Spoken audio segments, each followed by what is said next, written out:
தங்கம் தென்னரசு அவர்களும் KKSSR அவர்களும் இந்த விசாரணை விரைந்து முடிக்கும் பொழுது அவருடைய அமைச்சர் பதவியும் இழப்பார்கள், ஆளும் அரசு தன்னுடைய ஆட்சி கட்டளையும் இழக்கும் என்பதை தெளிவுபட எங்களால் சொல்ல முடியும். அவர்களுக்கு மிகப்பெரிய அடி எப்பொழுது இருக்கும்னா, சம்பந்தப்பட்ட அந்த மாவட்டத்தின் நீதிமன்றம் மீண்டும் தீர்ப்பு கொடுக்கும் பொழுது மிகப்பெரிய இழப்புக்குள்ளாவார்கள். இந்த 2 அமைச்சர்கள் இன்னும் நிறைய லிஸ்ட்ல இருக்குது. கீதா ஜீவன் உள்ளிட்ட நிறைய லிஸ்ட் திமுக அமைச்சர்கள் இருக்கு, நிறைய சிறைக்கு போக வேண்டிய வேலைகள் இருக்கு. அதனால இந்த பட்டியல் தொடரும். ஏன்னா ஒட்டுமொத்த ஊழல் ஆட்சியினுடைய அடையாளம் தானே திமுக.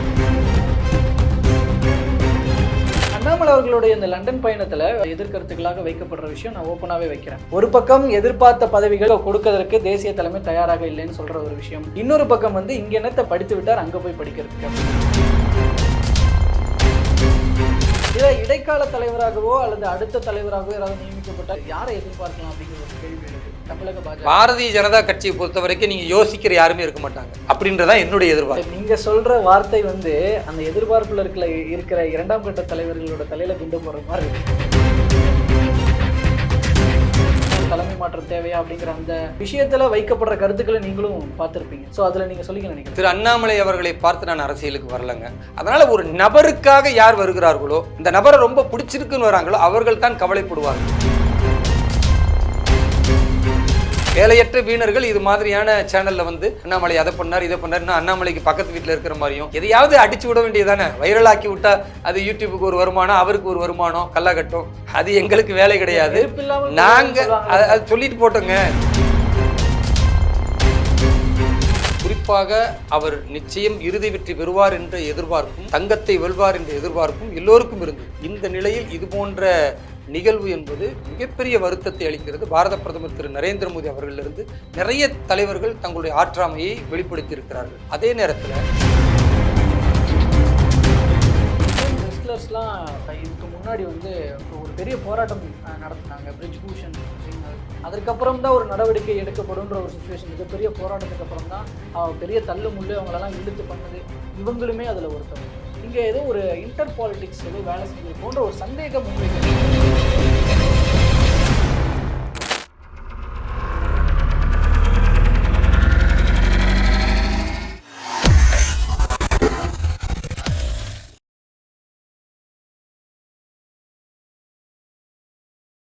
தமிழ் நேயர்கள் அனைவருக்கும் அன்பு வணக்கம். இன்றைய சிறப்பு நேர்காணலில் நம்மோடு இணைந்திருக்கிறார் பாஜகவினுடைய சிறுபான்மை பிரிவின் தேசிய செயலாளர் திரு வேலூர் இப்ராஹிம் அவர்கள். அவரிடம் தற்போது பேசுபொருளாக உள்ள பல்வேறு அரசியல் நிகழ்வுகள் குறித்து பேச இருக்கிறோம். பேசலாம். வணக்கம் சார். வாழ்க வளமுடன். நல்லா இருக்கீங்களா? இறைவன் அருளால் நல்லா இருக்கேன். நான் இன்னொரு தமிழ்நாட்டுக்குள்ள இருக்கிற ஒரு விவகாரத்துக்கு வரேன். இப்போ அண்ணாமலை அவர்கள் டெல்லி போயிருந்தாரு. ஸோ அந்த விஷயம் வரும்போது ஒரு பாஜகவினுடைய தலைமையில் மாற்றமா அப்படிங்கிற ஒரு கேள்விக்கு வழிவகுத்துச்சு. இதுல உள்ளார்ந்து பல கோணங்கள் வைக்கப்படுது. இதுல முதலாவதாக ஆனா ஒரு தலைமை மாற்றம், ஏன்னா ஒரு லண்டன் போறாரு. ஸோ போகும்போது ஒரு தலைமை மாற்றம் தேவையா அப்படிங்கிற அந்த விஷயத்துல வைக்கப்படுற கருத்துக்களை நீங்களும் பார்த்திருப்பீங்க. ஸோ அதுல நீங்க சொல்லிக்க நினைக்கிறேன். திரு அண்ணாமலை அவர்களை பார்த்து நான் அரசியலுக்கு வரலங்க. பாரதிய ஜனதா கட்சியில் நான் இணைந்தது என்பது ஹிந்துத்வா என்ற சித்தாந்தம் எனக்கு பிடித்திருந்தது. இந்த நாட்டின் பண்பாட்டையும் கலாச்சாரத்தையும் பேணி பாதுகாக்க வேண்டும் என்று பாகிஸ்தான் என்கிற நாடு பிரிந்த பொழுது கூட இங்கே இருக்கக்கூடிய இஸ்லாமியர்கள் நாங்கள் இந்திய இஸ்லாமியர்கள், பாரத தாயின் அந்த மடியில் நாங்கள் அமர்ந்திருக்கிறோம், இந்த தாயினுடைய கரங்களை துண்டாக்குவது எங்களுக்கு ஏற்புடையது அல்ல என்று யார் இந்த மண்ணில் வாழ்ந்தார்களோ அவர்களின் சந்ததிகள் நாங்கள். அதனால நாங்க இந்த கொள்கையை தூக்கி பிடிக்கிற பாரதிய ஜனதா கட்சியின் பின்னால் ஒருங்கிணைந்து நிற்கிறோம். வரக்கூடிய காலங்களில் இஸ்லாமியர்கள் புரிந்து கொண்டு பெருமளவில் இதை இணைவார்கள். அதில் எந்த மாற்று கருத்தும் இல்லை. அதனால ஒரு நபருக்காக யார் வருகிறார்களோ, இந்த நபரை ரொம்ப பிடிச்சிருக்குன்னு வராங்களோ அவர்கள் தான் கவலைப்படுவார்கள். திரு அண்ணாமலை அவர்களை பொறுத்தவரை 3 ஆண்டு காலம் அவருக்கு கொடுத்த பொறுப்புகளில் குறைவில்லாமல் மிகச்சிறப்பான பணி செய்திருக்கிறார். கடுமையான உழைப்பாளி என்பதில் நம்ம ஒரு சின்ன கருத்து வேறுபாடு கூட சொல்ல முடியாது. ஏன்னா ஒரு உழைப்பவனுக்குத்தான் இன்னொருவருடைய உழைப்பு தெரியும். நான் கடுமையாக உழைக்கிறேன், பயணம் செய்கிற மக்கள்கிட்ட பேசுகிற எதிர்ப்புகள், இன்சொல்கள், அதே மாதிரி அவமானங்கள், அதே போன்று வெறுப்புணர்வு, இது எல்லாத்தையும் சந்திக்கிறோம். எவ்வளவு அழுத்தம் இருக்குன்னு எனக்கு தெரியும். அப்போ எனக்கே அவ்வளவு அழுத்தம் இருக்குன்னா என்னை விட 2 மடங்கு உழைக்கக்கூடியவர் அண்ணாமலை அப்படின்றது எனக்கு தெரியும். அப்போ அவர் எவ்வளவு சிரமப்படுவார், எவ்வளவு கஷ்டப்பட்டிருப்பார். அதனால் அவருடைய உழைப்பு, அவருடைய அர்ப்பணிப்பு, அவருடைய பிரச்சாரம், எதிர்க்கட்சிகளை சாடுவதாக இருக்கட்டும், அல்லது பாரதிய ஜனதா கட்சியை குக்கிராமங்களுக்கு கொண்டு செல்வதாக இருக்கட்டும், எங்கு பார்த்தாலும் பாரதிய ஜனதா கட்சியினுடைய கொடி பட்டொளி வீசி பரவுவதாக இருக்கட்டும், இதெல்லாம் திரு அண்ணாமலை அவர்கள் மிகச்சிறந்த தலைவராக செயல்பட்டார். அதை நான் வரவேற்கிறேன். அவர் மீண்டும் தொடர்ந்தால் உண்மையாகவே இன்னும் சிறப்பாக இருக்கும் என்று கருதுகிறேன். ஒருவேளை இப்போ இந்த அரசல் புரசலா அங்க போயிருக்காங்க, இங்க பண்ணியிருக்காங்க, இது நடந்து விட்டால் 3 மாசத்துக்குள்ள அவர் வெளியே போகும்போது இங்க மாற்றி விட்டால் அப்படிலாம் நடக்கும் நான் எதிர்பார்க்கல. ஒருவேளை அப்படி நடந்தாலும் கூட பாஜக மாநில தலைவர் அண்ணாமலை என்பதிலிருந்து மாறி அவர் ஒரு தேசியத்தின் மிக முக்கிய தலைவராக வருவார். தமிழகத்தின் மிகச்சிறந்த தலைவர்களில் பாஜகவை வழிநடத்தியவர்கள் அவர் ஒருவர் இருப்பார். அந்த வரலாற்றை யாராலும் அழிக்க முடியாது. ஒரு தனி மனிதருக்காக பாஜக பெரிய கவலை எடுக்காது. ஆனா அண்ணாமலைக்காக ஒட்டுமொத்த ஊடகங்களும் திமுகவும் அண்ணா திமுகவும் மாறி மாறி இதையே டாபிக்கா வச்சு பேசுறாங்கன்னா அவ்வளவு பெரிய தாக்கத்தை தமிழகத்தில் அவர் ஏற்படுத்தி இருக்கிறார். என்னை பொறுத்தவரை நான் சொல்லுவது என்னன்னா, எங்களுக்கு சித்தாந்தம் முக்கியம், கட்சியினுடைய வளர்ச்சி முக்கியம். ஒரு தலைவர் இங்க கிடையாது, ஆயிரக்கணக்கான தலைவர்கள் இருக்கிறாங்க. அதுல ஒருவரை யாரை வேண்டுமானாலும் தேர்ந்தெடுக்கும்.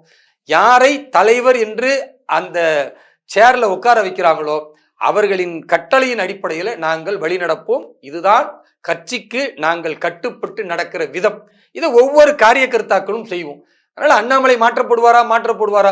மாற்றாதவரை அவர் கீழே வேலை செய்வோம். மாற்றிட்டா வேற ஆள் யார் வராங்களோ அவங்களுக்கு கீழே வேலை செய்ய போறோம். எங்களுக்கு அது ஒரு பெரிய இஷ்யூவே கிடையாது. ஆனா தமிழகத்தினுடைய மீடியாக்களும் திமுகவும் கண்டு அலறி இதையே திரும்ப திரும்ப தினந்தோறும் செய்தி சேனல்ல மாற்றி மாற்றி விவாதம் நடத்துகிறார்கள் என்றால் மீண்டும் சொல்லுகிறேன், அண்ணாமலையின் தாக்கம் அபரிமிதமாக இருக்கிறது என்பதை புரிந்து கொள்ள முடியும். இல்ல அதுல வைக்கப்படுற முக்கியமான பாயிண்ட் என்னன்னா, அவருடைய செயல்பாடுகள் முழு அந்த அவருடைய செயல்பாடுகளை பார்த்து அங்க தேசிய தலைமை ஒரு ஒரு முழு திருப்தி அடையலையோ அப்படிங்கிற ஒரு கேள்வி. அந்த பேசிஸ்லயும் இதை பார்க்கிறாங்க. அவர் சாட்டிஸ்ஃபை பண்ணலையோ அண்ணாமலை அவர்கள். ஏன்னா ஒரு வெற்றியை பெற்று கொடுத்து விடுவார்னு எதிர்பார்க்கப்பட்ட நிலையில வெற்றி கிடைக்கல. அரசியல்ல எந்த தலைவர் நிரந்தர வெற்றி பெற்றிருக்கிறார்? கலைஞர் அவர்கள் மிகப்பெரிய ஆளுமை என்று இன்றைக்கு பேசுகிறார்கள். அவர் எத்தனை முறை அவர் தலைமையேற்றிருக்கும் போது தோல்வியை கண்டிருக்கிறார். மிகப்பெரிய தோல்வியை சந்திருக்கார். அவர் மட்டும் தோற்கல என்பது பெரிய சாதனை கிடையாது. அவர் தலைமையில் இருக்கும்போது புரட்சித் தலைவர் எம்ஜிஆர் ஆட்சியில தொடர் தோல்விகளைத்தானே திமுக சந்தித்தது. அம்மையார் ஜெயலலிதா அவர்கள் வந்த பிறகு தொடர்ந்து 10 ஆண்டுகள் திமுக தோல்வியை தானே சந்தித்தது. திரு ஸ்டாலின் அவர்கள் எத்தனை தோல்விகளை சந்தித்திருக்கிறார். அதே மாதிரி மற்ற திமுகவுடைய அமைச்சர்கள் எத்தனை தோல்வியை சந்திச்சிருக்கிறாங்க. ஆனால் இன்றைக்கு ஆளும் கட்சியா இருக்கிறாங்களா இல்லையா? பாரதிய ஜனதா கட்சி 25 ஆண்டுகளும் போராடிய பிறகுதானே ஒடிசாவில் ஒரு மாநிலத்தின் ஆளும் கட்சியாக நாங்கள் இன்றைக்கு வந்திருக்கோம். அப்ப 25 ஆண்டு காலம் எத்தனை தோல்விகளை சந்திச்சிருப்போம். தெலுங்கானாவில் எவ்வளவு தோல்வியை சந்திச்சிருக்கோம். ஆனா இன்னைக்கு மிகப்பெரிய ஒரு வெற்றிக்கான இடத்தில் நாங்கள் நிற்கிறோமா இல்லையா? ஆந்திராவில் உள்ளவே வர முடியாதுன்னு சொல்லும் பொழுது இன்றைக்கு 2 பாராளுமன்ற உறுப்பினர்கள், சட்டமன்ற உறுப்பினர்கள் என்று ஆந்திராவில் இன்றைக்கு மிகப்பெரிய தடம் பதித்து கட்சி வளர்ந்து கொண்டு இருக்கிறதா இல்லையா? தோல்விகள் என்பது முன்னேற்றத்தின் படிக்கட்டு என்பதை மற்றவங்கெல்லாம் டைலாகா தான் பேசுவாங்க. பாஜக அதை உறுதிமொழியாக எடுத்ததினால்தான் இன்றைக்கு பாரதத்தின் 18 மாநிலங்களை தாண்டி நாங்கள் ஆளும் கட்சியாக இருக்கிறோம். தமிழகத்திலும் அது சாத்தியம். திரு அண்ணாமலை அவர்கள் தன்னுடைய 3 ஆண்டு காலத்தினுடைய இந்த பதவியில் என்ன செய்ய முடியுமோ அதை சாதித்திருக்கிறார். இந்த தேர்தலில் கூட பாஜக மிகப்பெரிய செல்வாக்கு பெற்றிருக்கிறது. கோவையில 4.5 லட்சம் வாக்குகள் வாங்குகிறாருன்னா சாதாரண விஷயம் கிடையாது. இதுக்கு முன்னாடி எந்த பாஜகவுடைய வேட்பாளரும் இவ்வளவு வாக்கு வாங்கல. அல்லது எதிர்த்து நின்ற திமுகவை தோற்று போகும் பொழுது இவ்வளவு பெரிய வாக்குகள் வாங்கல. அது மட்டுமல்லாமல் நாங்கள் தான் ஆண்ட கட்சின்னு சொன்ன அதிமுக அந்த கோவையில 3 சட்டமன்றத்தில் டெபாசிட் இழந்து போகிறார்கள் என்றால் அப்ப இதை விட ஒரு தலைவர் என்ன சாதிச்சு காட்டணும்? 12 பாராளுமன்ற தொகுதிகளில் ஆண்ட கட்சி என்று சொன்ன அதிமுகவை பின்னுக்கு தள்ளிட்டு இன்றைக்கு 12 இடத்துல 2வது இடத்துல பாஜக வந்திருக்கு. இதை விட என்ன சாதனை செய்யணும்? வாக்கு சதவீதம் இன்க்ரீஸ் பண்ணிடுவேன்னு சொல்லலையே, ஜெயிப்பேன் தானே சொன்னாங்க. பட் அந்த அரசியல் வெற்றி பெறுவோம் சொல்லிதாங்க நிப்பாங்க. தேர்தலில் நிற்கும் பொழுது நான் எப்படியும் தோத்து போயிருவேன், குறைந்த வாக்குகள்ல தோறுவேன் அப்படியே சொல்லி பிரச்சாரம் பண்ணுவாங்க.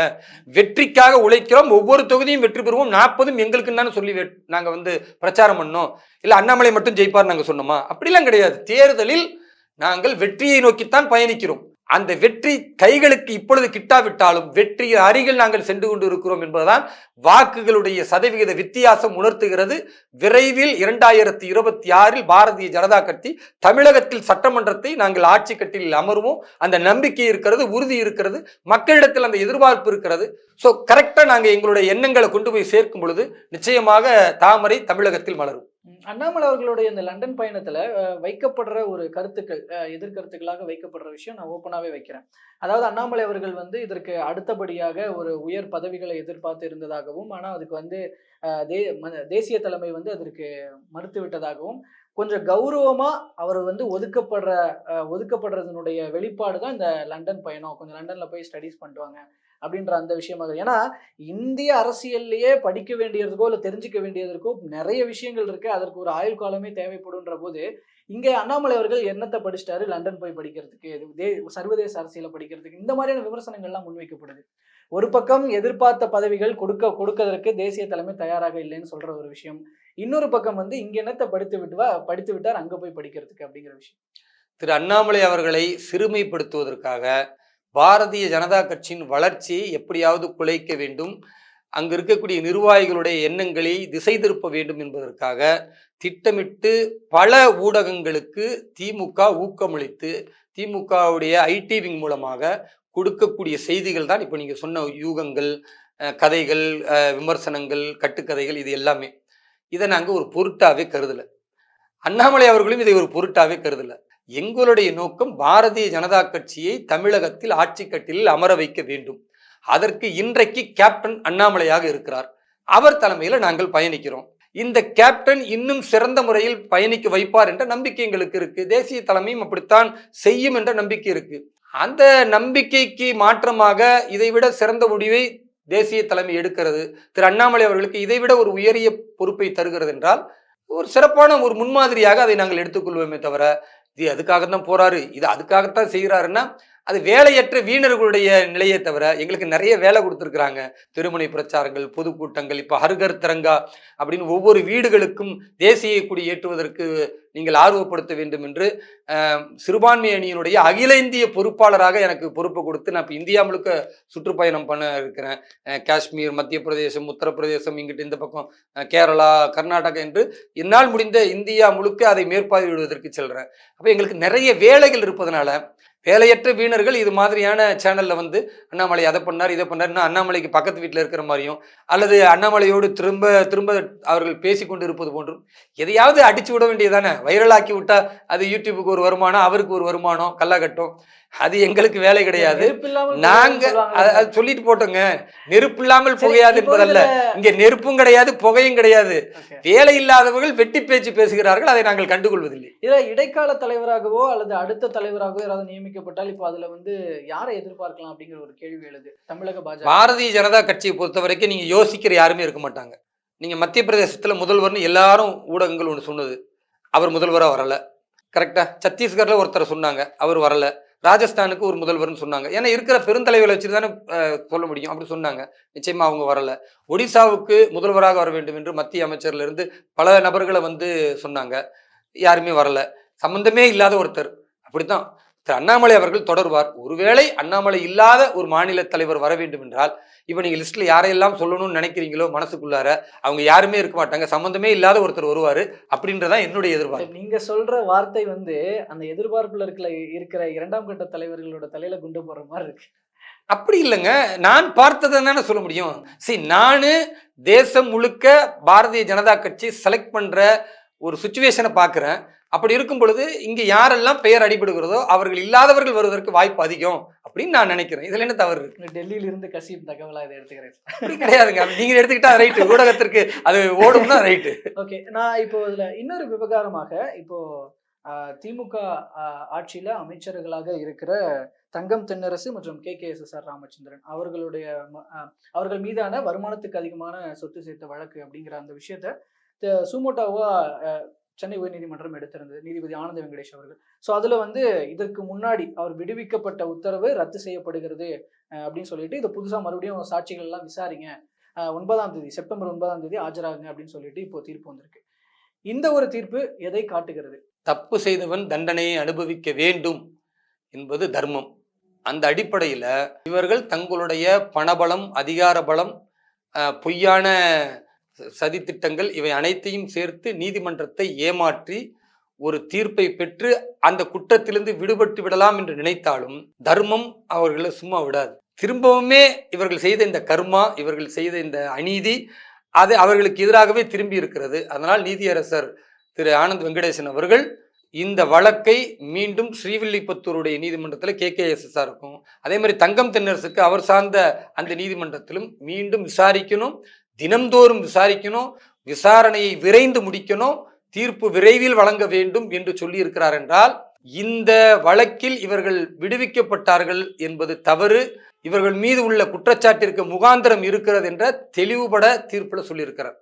அதனால தங்கம் தென்னரசு அவர்களும் KKSSR அவர்களும் இந்த விசாரணை விரைந்து முடிக்கும் பொழுது அவருடைய அமைச்சர் பதவியும் இழப்பார்கள், ஆளும் அரசு தன்னுடைய ஆட்சி கட்டளையும் இழக்கும் என்பதை தெளிவுபட எங்களால் சொல்ல முடியும். இல்ல, ஒரு 2 அமைச்சர்கள் மீதான விஷயம் அப்படின்னு இப்ப செந்தில் பாலாஜி வரும்போது கூட நீங்க இப்படி சொல்லியிருக்கலாம்.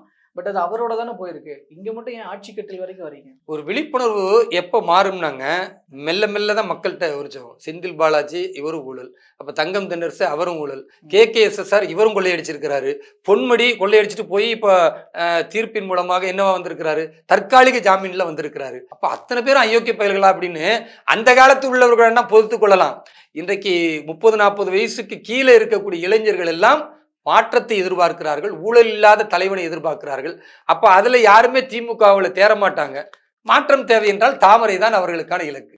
ஆனா இது மிகப்பெரிய நெருக்கடியை உண்டு பண்ணும் அப்படின்னு நீங்க நினைக்கிறீங்களா? அதாவது இந்த நீதிமன்றத்தின் இந்த தீர்ப்பினால் திமுகவுக்கு பெரிய நெருக்கடி வரும்னு நான் நினைக்கல. மக்கள் வேண்டுமானால் புரிந்து கொள்வார்கள். இன்னும் எத்தனை பேராண்டா ஊழல் பண்ணி அமைச்சர்கள் இருப்பீங்க அப்படின்னு அந்த பேசுபொருள் வந்திருக்கும்.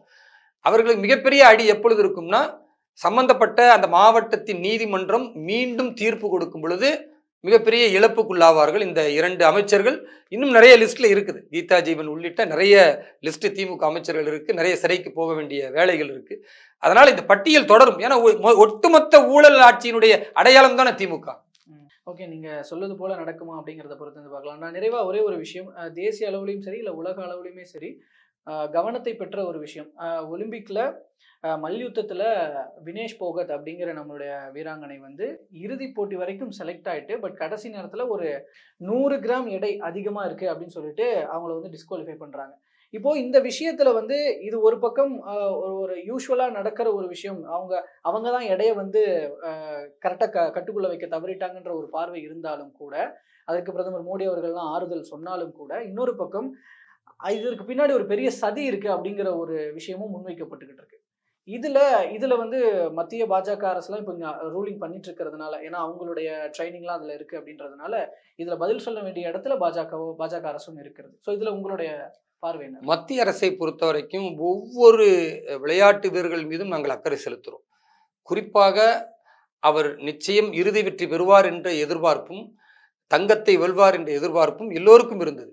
இந்த நிலையில் இது போன்ற நிகழ்வு என்பது மிகப்பெரிய வருத்தத்தை அளிக்கிறது. பாரத பிரதமர் திரு நரேந்திர மோடி அவர்களிலிருந்து நிறைய தலைவர்கள் தங்களுடைய ஆற்றாமையை வெளிப்படுத்தி இருக்கிறார்கள். அதே நேரத்தில் இதற்கு பின்னால் சதி இருக்கிறதா, இதற்கு பின்னால் ஒரு பாரதத்தில் உள்ளவர் வென்று காட்டப் போகிறார், அதற்கு மத்தியில் என்னவெல்லாம் கோளாறுகள் செய்ய முடியுமோ அதை செய்யலாம் அப்படின்ற ஏதாவது ஒரு ஏற்பாடு இருக்கும் என்றால் அதை மத்திய அரசு பார்த்து கொண்டு சும்மா இருக்காது.